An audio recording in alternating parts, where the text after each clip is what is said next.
Perfectionism feels like high standards, but in my experience, it's usually just a slower way of quitting.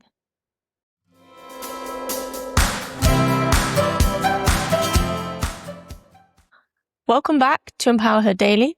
I'm Sophie. This is Series 3, Strong in Real Life.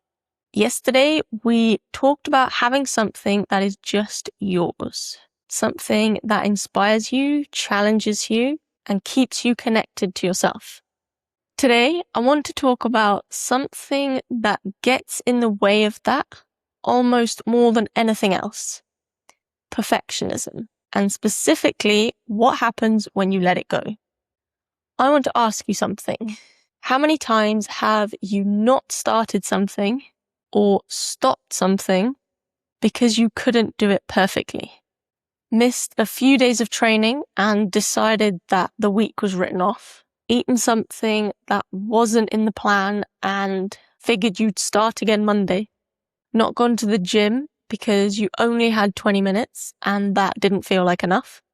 If any of those sound familiar, that's perfectionism at work. And it's sneaky because it doesn't feel like self-sabotage. It feels like standards. It feels like if I can't do it properly, well then what's the point? But here's what perfectionism is doing underneath that very reasonable sounding logic. It's giving you an out.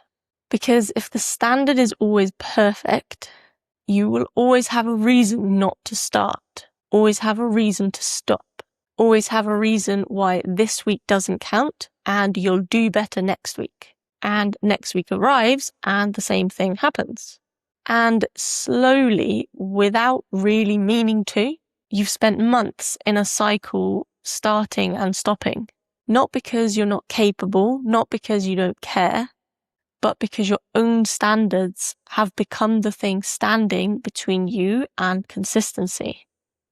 And I see this all the time. Women who are smart, driven, capable, show up, who hold themselves to a standard in their training and their health that they would never apply to anyone else. They would never tell a friend that 20-minute walk doesn't count. They would never tell someone they love that one imperfect meal means their week is ruined, but they'll say it to themselves without even blinking. And the cost of that isn't just motivation, it's self-trust.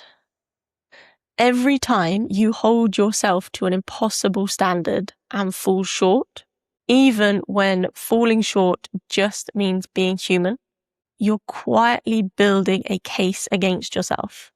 That you can't do this, you're not consistent, that you always start back at square one and you need to try harder. And none of that is true. It's just what perfectionism sounds like when it's been running the show for a long time. So what happens when you stop? When you decide that 20 minutes counts, that an imperfect week is still a week that you showed up, that done is better than perfect every single time. What happens when you stop stopping? You start building that track record we talked about the other day of showing up imperfectly, consistently over time. And that track record is worth so much more than any perfect week you've ever had. Perfectionism is not your friend.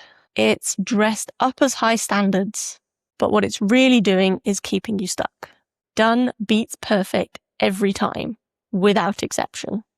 This is Empower Her Daily, your journey, your pace, your strength.